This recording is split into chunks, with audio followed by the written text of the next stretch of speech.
Due to some sexual content, parental discretion is advised. Masturbating. God, get ready to rock, America.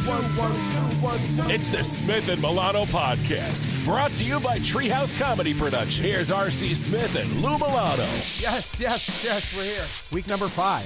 Week number 5. This is exciting, man. We're moving along. People are starting to listen to us. We're on iTunes now. Yeah, finally got on iTunes. A lot of positive feedback about how funny we are. Yeah, we already knew that. I get the most random messages from people that I don't even know are necessarily following me on Facebook. And it'll be like, you know, everything from like little old ladies to shut-ins to... Shut-ins. Well, if you're a shut-in, what else are you doing? You're going to run out of Netflix. That's why we need to do more episodes for the shut-ins. Speaking of shut-ins, that's how I felt this week. Yeah. Because I got back from, like a weekend vacation that we did. What was it, last weekend? Right. And then I was off this week, alone with the baby. Oh my God. My daughter is 6 months old. And it really makes you appreciate the stay-at-home moms, doesn't it? Yeah, 10 hours of that. Wow. Who are you talking to? Yeah, because the kid's not responding to anything you say. No. She'll do this every once in a while.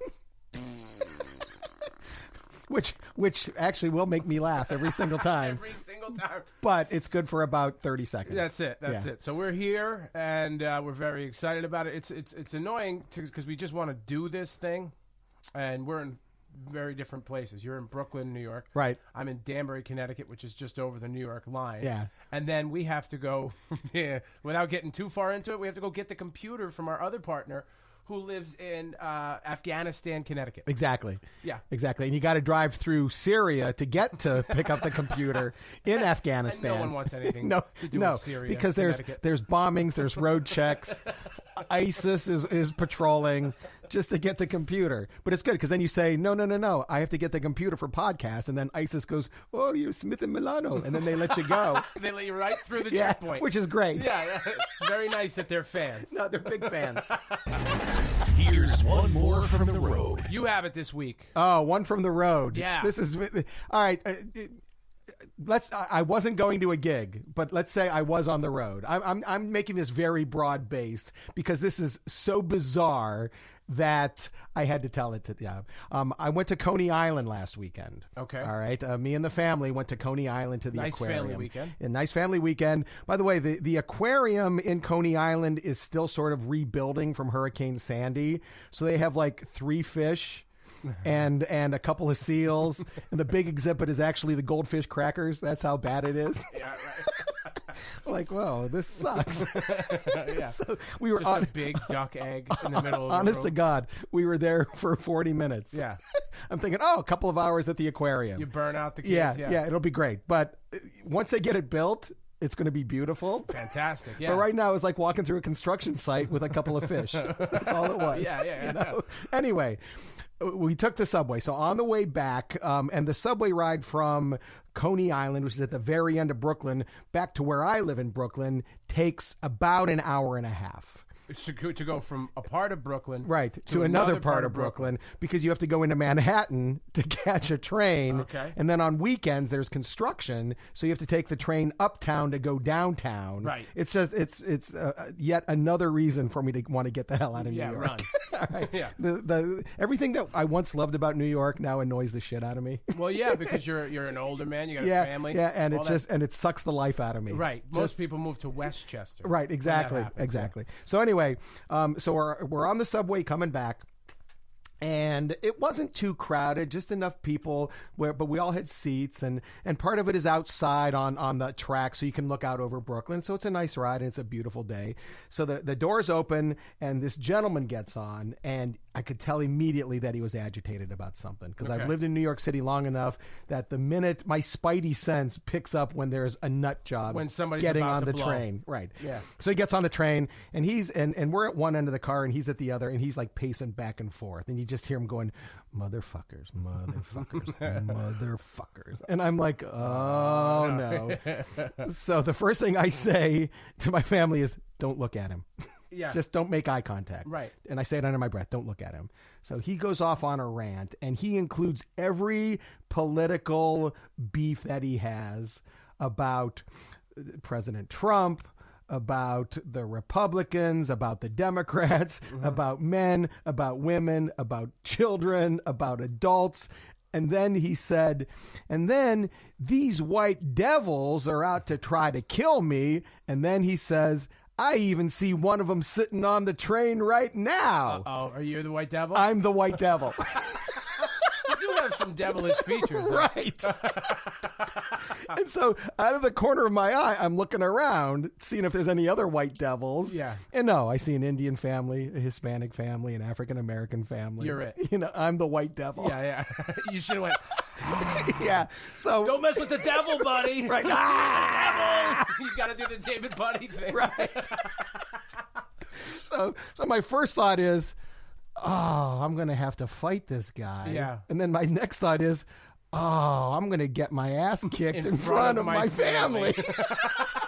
We've all been there. It's a terrible feeling. Right. So I'm thinking, do I make the first move? What if he comes down this way? Do I stand up? Do I sit down? Do I cower?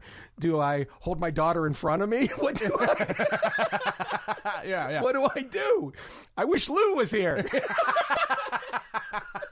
I'd push your daughter in front of her. Right, exactly. I was like, Lou's got red hair. He looks much more like a devil than I do. more like the devil. He's got a beard. If we're picking out white devils, he's the white devil. Right. So, but then I look up and I see how many more stops there are. And there's probably about 20 stops before I have to get off. But I'm thinking, all right, well, when we get to a main stop in Brooklyn, these guys are always so jittery that maybe he'll get off the train. Yeah.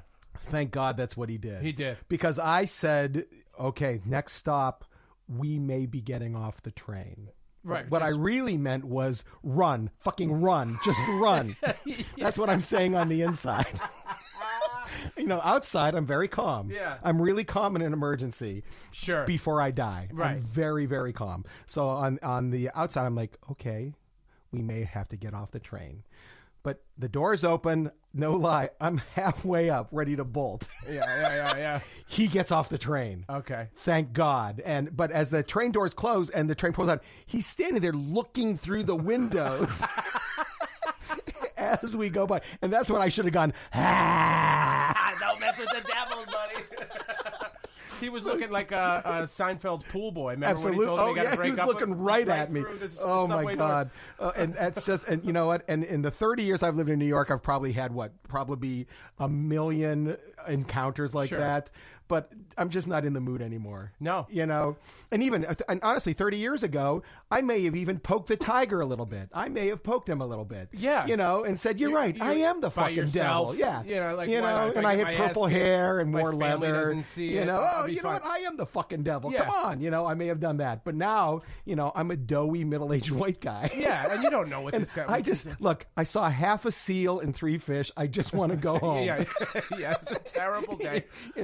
I said, you think you've had it bad, homeless, crazy guy. Yeah. I was at the shittiest aquarium I've ever been to. Ever.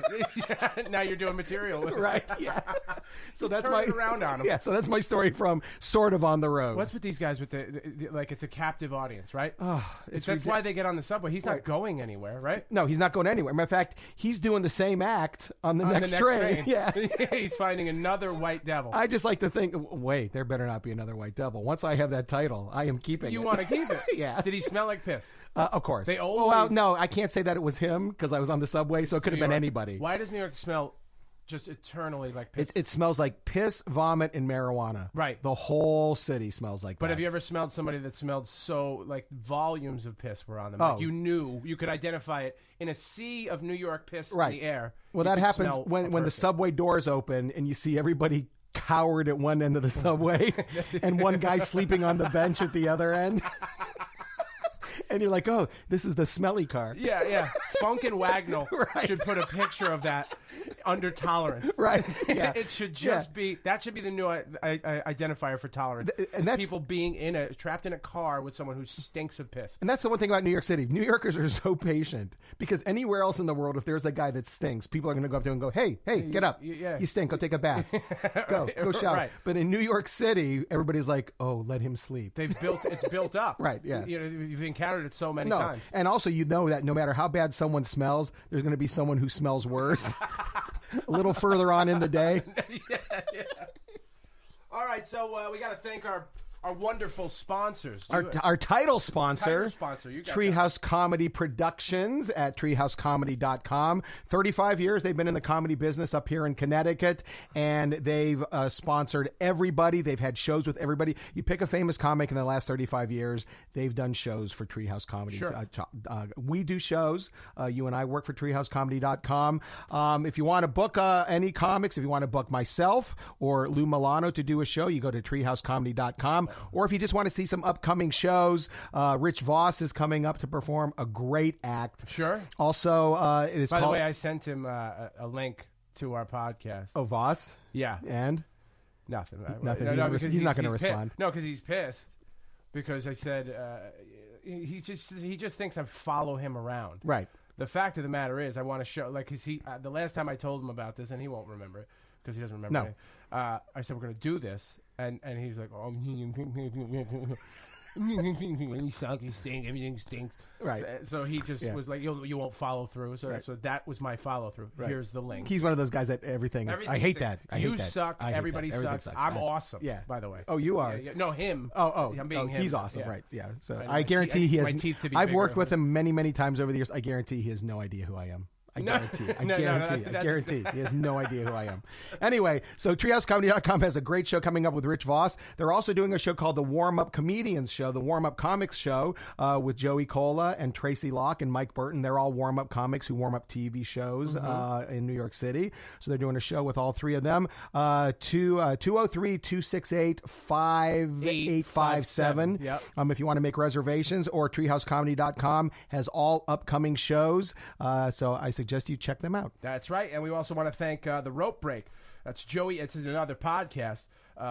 Joey Etch and Ryan Baer, your only local source for news, opinions, and interviews revolving around pro wrestling and combat sports. They've had a lot to talk about recently with that Conor McGregor and Floyd Mayweather fight. New episodes each week available on iTunes, Stitcher, and anywhere else you get your podcasts. Again, check out The Rope Break with Joey Etch, my boy, and Ryan Baer. You know who listens to that show besides that? Shut-ins. Shut-ins love The Rope Break. Yeah, they love it. Well, they love wrestling. Yeah. Special thank to Vin Giacvoni at VMJ Designs for doing an outstanding job on the Smith & Milano podcast logo. You can visit him at VMJ Designs. Contact him at vmjdesigns@gmail.com, or like VMJ Designs on Facebook. And he did a great job on our logo. He's outstanding. Yep. He does a great job. So if you need website design, flyers, or photo editing needs, go to vmjdesigns.com. And then you got Guitar Hanger, which is located right next door to where we are in Danbury, Connecticut, and Brookfield, Connecticut. But you reach them online at guitarhanger.com. You want a guitar, you want a custom-made guitar, you want drums, you want pedals, you want band instruments. What if I want an oboe? You want an oboe? They got you hooked up. Nice. You want to repair a fucking oboe? They got you hooked up. Because, you know, at the end of my act, I smash my oboe just like Pete Townsend used to do. That's big time. It's big time, man. No one's doing that. No one's smashed smashing an oboe at the end of their comedy show. If you need reeds, whatever they are. Reeds are the things that you are. For the thing, for your mouth. Yeah, for your mouth. Yeah, for sure. If you want lessons for your kids, they got that going on for their band stuff. If you want a guitar lesson, you go to Guitar Hanger. Call Rick Tedesco and the people over at Guitar Hanger. Again, it's guitarhanger.com, and a special thanks to them for getting us set up here weeks and weeks. Start. 5, 4, 3, 2, 1, and liftoff. This is The Five with Smith and Milano. Houston, Atlantis, roll program. 5 topics, all funny shit. Here's number 1. All right, my friend, you have, well, actually, this is a sort of an all-in-the-family thing. This is the world right now, our world. This is our world right now. Is the hurricane. That's right. It's heading right for where my mom lives. Right. So now we're recording this on Sunday. On Sunday, and even as we speak, it's making its way up the Gulf Coast towards Cape Coral, Florida, Fort Myers, Sarasota, that whole area, and my mom lives in that area. She's not there now. She's actually up in Georgia, waiting for the hurricane to hit up there. always run right up the line. Right. So we thought, well, we'll send her to Georgia, where my brother lives, and now it looks like they're just going to get a lot of rain. So, but she's with my brother and his girlfriend and her cat and their cats in a 1-bedroom apartment in Georgia. So that storm is ready to blow too. Yeah. Believe me.